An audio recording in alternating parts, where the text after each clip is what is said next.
Hi everyone, you've probably seen some of my other cars on my channel, but today we're checking out my 2004 Honda Civic Hybrid.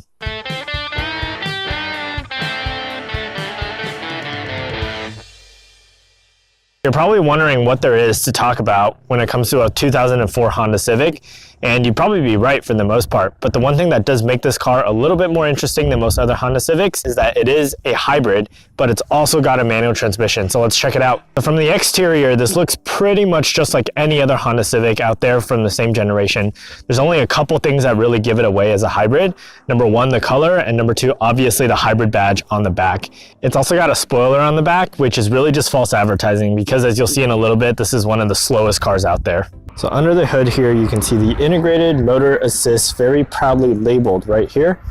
Basically what that means is that it's a mild hybrid system. So there's both a 1.3 liter 4-cylinder engine and an electric engine running at the exact same time to move this car. So let's go and take a look at the interior of the car.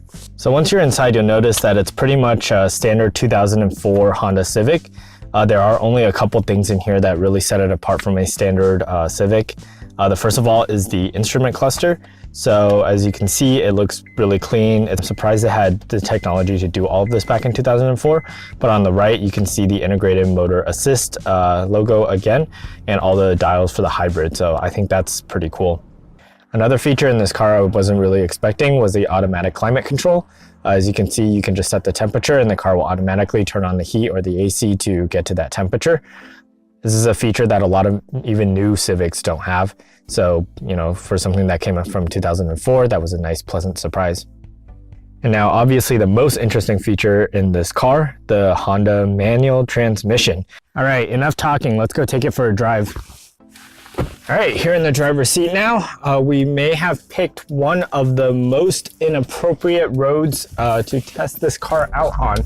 This is a canyon mountain road, and here we go.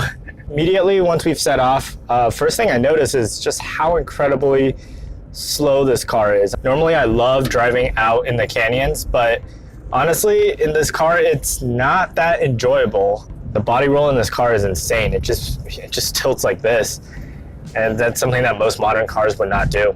If you're trying to carve up some canyons on the weekends, definitely choose another car. In my day-to-day driving, I'm normally averaging about 45 miles per gallon, which is really good even by today's standards. You're probably wondering what's the 0 to 60 time in this Civic? Just kidding, you probably weren't wondering, but we're gonna find out anyways. All right, here we go. So that's first gear. This is with a full battery, by the way. 20 miles per hour. All right, foot to the floor. This is second gear now. We are now up to 40 miles an hour. Shift into third gear. Here we go. Oh man, this is incredibly slow. 60, that's 60. Put the time up down below here, but that is really not fast. Actually, it was actually a little bit faster than I thought it would be. Not too bad. Okay, so we're merging onto a freeway now, and this car is hilariously slow. In fact, I have just been overtaken by a Ford Escape, an old Ford Escape too. Out on the freeway, the car is extremely comfortable. Passing power is basically non-existent, so if you need to pass somebody, you really got to plan well in advance on how you're going to do it. Also, the car does kind of struggle a little bit once you're going above 75 miles per hour. It's a safety feature.